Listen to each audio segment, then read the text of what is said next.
Resuming debate, the honourable member for Kildonan St. Paul. Thank you very much, Madam Speaker. It's an honour to speak in the House today on this very important bill that will certainly impact Canada for generations to come. I will be splitting my time with the honourable member from Foothills.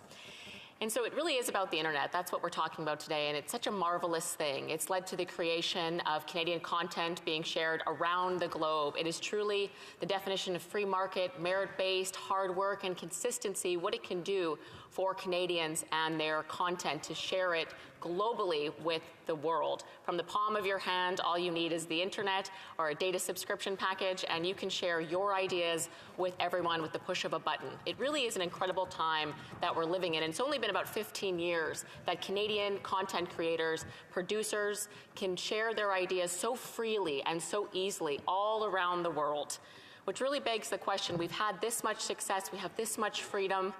Why is the government looking to regulate that? Why is it looking to put constraints on the freedom that's generated so much success for homegrown Canadian content? That is the question that we're looking to answer today, and the answers I've heard from government have not satisfied me that this bill is worth the risk of what it may do and what it will likely do to Canadian content creators. And through this piece of legislation, the government, in essence, is about to give itself authority to control what Canadians see on the internet. So rather than Canadians getting to decide what they see, it'll be the government dictating what they see when they open up their smartphones, when they pull up their YouTube app. That will be dictated based on CRTC criteria, and I will go into that in a minute. And it won't just impact what you and I see online, Madam Speaker, it'll also impact the content that Canadians themselves put online. And thousands of videos from Canadians is uploaded every minute. So we're talking about a huge impact on Canadian content creators and those who enjoy watching that content. And it's not just the Canadian content within our own national borders. It's anything that you're looking to view on YouTube from around the world that will be regulated by this bill. And so why are they doing this? Well, the Liberals are claiming that this is, they're the government and they're here to help content creators. They want to promote, as they say, Canadian content with government regulation, which as a Conservative, that immediately brings up a lot of red flags. It also brings up a lot of red flags for Canadian content creators, regardless of their political views. And how are they going to do this is what really is the concerning part of this bill, Madam Speaker. The bill gives the government, certainly through the CRTC, the power to force social media platforms, streaming platforms, to manipulate their algorithms so that the discoverability of what they deem Canadian content is sort of pushed up the ranks. And so this is concerning in a sense that the CRTC, you have to remember, the Canada Radio, Television and Telecommunications Commission, which controls what you and I see on traditional television and radio and has done so for the last 50 years. It's really the ultimate gatekeeper of content in Canada in the traditional formats.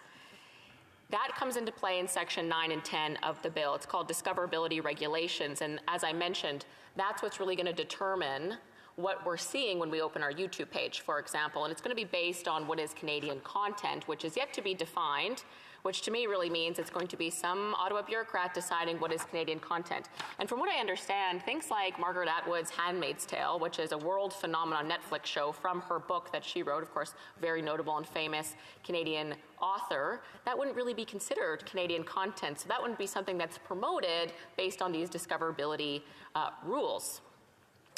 And you would think that if this was for Canadian content creators to sort of help them, give them a boost, that Canadian content creators would be over the moon about this, but in fact, it's quite the opposite. There's been over 40,000 content creators. 40,000. And it's incredible because there's a lot of content creators, but not that many. People who actively contribute online, looking to influence and share their ideas. 40,000 of them in Canada, affiliated with Digital First Canada, signed letters calling for the discoverability rules of Bill C-11 to be removed from the bill. Again, 40,000 people who will be directly impacted by this, who are supposed to be the ones that the government saying it's helping, said we don't want this. That, to me, in itself is enough to say that maybe we should park this bill, shelve it, throw it in the trash for good. But the government's continued on for the better part of the last 3 years.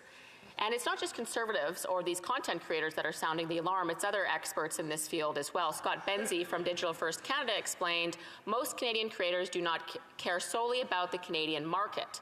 The platforms are built for global discovery, local discovery, which is what Bill C-11 will target and promote through the algorithms and the manipulation of them, is a recipe for failure that jeopardizes successes like in the Indigenous creator renaissance, Canadian musicians seeing global recognition, and the world-class gaming industry. We've all had success without the need of any government control from the CRTC. Maria Wolf for the Canadian Press, who did extensive research on this, said YouTube itself has warned that Canadian digital creators including influencers and streamers, could lose foreign revenue if the government forces digital platforms to promote Canadian content. And that is because the proposed legislation would force YouTube and other streaming platforms to actively promote Canadian content, which risks downgrading the popularity of that same content abroad. And again, it's important to know the data from YouTube says that 9 out of 10 people watching the stuff that our Canadian creators put online are not from Canada. So this has serious consequences for those who are looking to be successful online. It will limit their global audience just based on the basic algorithms of YouTube. And again, a lot of money and livelihoods are dependent on this. The number of YouTubers from Canada earning $100,000 or more is growing steadily every single year. People are already having a lot of success, again, without the government's control and so-called support, Madam Speaker. Morgan Fortier, co-owner of the CEO of Skyship Entertainment, said, we've seen firsthand when barriers are removed and Canadians are given equal free access to an open platform and a global audience, they can take on the world, she says. For Canadian creators, YouTube is a level playing field on a world stage. It doesn't matter who you are or what you look like. Any Canadian with an idea and a smartphone can be a creator and find an audience on YouTube. That's what it is today. That's not what it will be tomorrow, Madam Speaker, once Bill C, or whenever Bill C-11 passes. She went on to say, if this bill passes as written, the CRTC could determine what content should be promoted in Canada through discoverability obligations. This approach puts the regulator between the viewers and the creators, handing the CRTC the power to decide who wins and who loses. So obviously this will have an impact on our Charter of Rights and Freedoms and the freedom of speech that we enjoy. And Michael Geist outlined this very well. Michael Geist is the foremost expert in this area in Canada. He said, to be clear, the risk with these rules is not that the government will restrict the ability for Canadians to speak, but rather that the bill could impact their ability to be heard. In other words, he says the CRTC will not be positioned to stop Canadians from posting content, but will have the power to establish regulations that could prioritize or deprioritize certain content, mandating warning labels or establish other conditions. The government has insisted that this isn't the goal of the bill. He finishes by saying, but if that's the case, the solution is obvious. No other country in the world seeks to regulate user content in this way, and it should be removed from the bill because it does not belong in the Broadcasting Act. Many, many people have outlined the threat that this poses to free speech. And as someone who loves our charter rights, that is of grave concern to me and the Conservative Party. And certainly the elephant in the room here, as Monica Auer says, who's the Executive Director for Forum for Research and Policy and Communications, she said, if the government bureaucrats get to choose what contents to push on Canadians, there's a very real risk the government will be tempted to use its filtering power to silence its critics, which we've seen since time immemorial from governing authorities looking to quash dissent. It's happening right now in China and Russia, North Korea and Iran. Why would we open the door in Canada for a government to do that? I really don't understand. But yet here it is in the bill. And so if we don't need this, then why are we doing it? Content creators don't need it. They've had lots of success already. Why are we doing this? I don't know. I've yet to be convinced of the need for it at all. And I'll just conclude, Madam Speaker, with my final minute here on a quote from the leader of Canada's Conservatives, who said this very well, and the threat that this poses to the liberties that Canadians enjoy and the success that they've received online with the freedoms we, at least today, have for now. He said, we live in a free country. Every day, ordinary Canadians should be allowed their own megaphone, and the only limit on how loud and how vast their voices should be whether people choose to listen to them. Everyday Canadians should be able to decide what they like by voting with their clicks. That is the kind of liberty we should extend to the Canadian people. In the marketplace of ideas, there is no role for state coercion and intimidation. There is no role for nameless, faceless government bureaucrats to decide who is heard and who is not. Everyday Canadian people should have the freedom to do that for themselves. Madam Speaker, after 8 years, it's time for a government that protects freedom of speech and consumer choice and encourages Canadian creators instead of getting in their way. And that's what Bill C-11 is going to do, and that's why Conservatives will fight it every step of the way, and we will repeal it when we are in government, Madam Speaker. Thank you very much. Questions and comments? The Honourable Parliamentary Secretary to the Government House Leader. Yes, thank you, Madam Speaker. As I've indicated earlier, there is nothing within this legislation that threatens Canadian freedoms and rights, and that's been very well established. And the members and the Conservative members know that, yet they continue to want to give that false impression. In fact, Madam Speaker, given that we have a minority government, we are very dependent on opposition parties, whether it's the Bloc, members from the Green, or the New Democratic Party. We're all saying the same thing in terms of there is no infringement on rights and freedom of speech. Yet the Conservatives continue to say that. I wonder if they applied the same principles that they're applying today on the Broadcasting Act, or going back to the Traditional Act, where there was a Canadian content, or is Canadian content, for example, mandates. Is it the Conservative Party's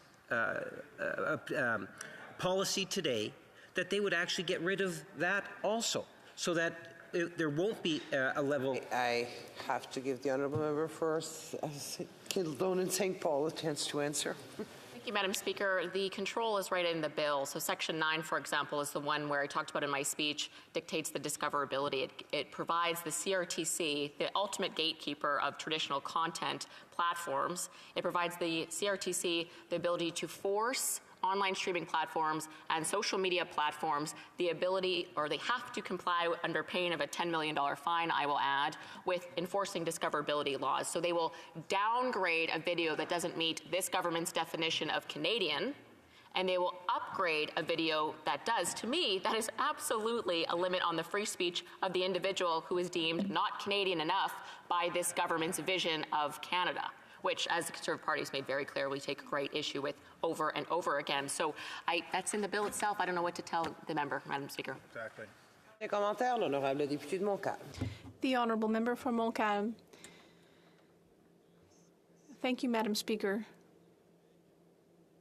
In her speech, our colleague said that C-11 opens the door to manipulating algorithms. That's concerning, and I would like to ask her, on a technical basis, how is it possible to manipulate algorithms? And what enables her to say, from a technical perspective in C-11, that there would be that access to manipulating the algorithm? Thank you. Kildonan and St. Paul. Thank you, Madam Speaker. It's the reading of the bill, and it's the experts in Canada who have been telling us this. I mentioned a number of expert opinions, whether it's Michael Geist or other legal experts, that have explained to Canadians that it's the discoverability rules that would force social media and streaming platforms of what they can do with their algorithms to ensure they're meeting the standard of what is Canadian. And I will say to the Bloc Québécois, I am surprised that they're supporting this. They seem very keen to separate themselves from Canada, and yet they're handing over the power of their own content creators to be dictated by a major Canadian gatekeeper, the CRTC. So it really doesn't make sense in line with what they believe and how independent they want Quebec to be. Yet this bill is going to ensure that Quebec content creators, what they get to share online and what other Quebecers get to see of theirs will get dictated by a major Canadian gatekeeper. So I can't really square that circle, Madam Speaker. Questions et commentaires. Questions and comments? L'honorable député de Montcalm. The Honourable Member for Montcalm. Thank you, Madam Speaker. Is the member saying that the algorithms and access to the algorithms is something that is easy to understand? Is that what she's saying? If I understand correctly, what her logic is, if we want to avoid all intrusion into the area of broadcasting, we would have to abolish the CRTC according to her logic. Is that not so? Think, Paul. I think the member is asking me the same question twice, so I'll just repeat. Section 9 and 10 in the bill is what will dictate to social media platforms about discoverability. As I said 3 times now, actually 4 if you include it in my speech, what this will mean that when we open our YouTube page, if it is not Canadian enough based on the criteria from the CRTC dictated as in Section 7 of the bill, if it's not Canadian enough, it will not be promoted based on the algorithms. So I don't know, perhaps the member is not aware what an algorithm is. That's okay. But an algorithm is something that's determined in the very software of the legislation. He may want to just Google that quick if it's still available online. Resuming.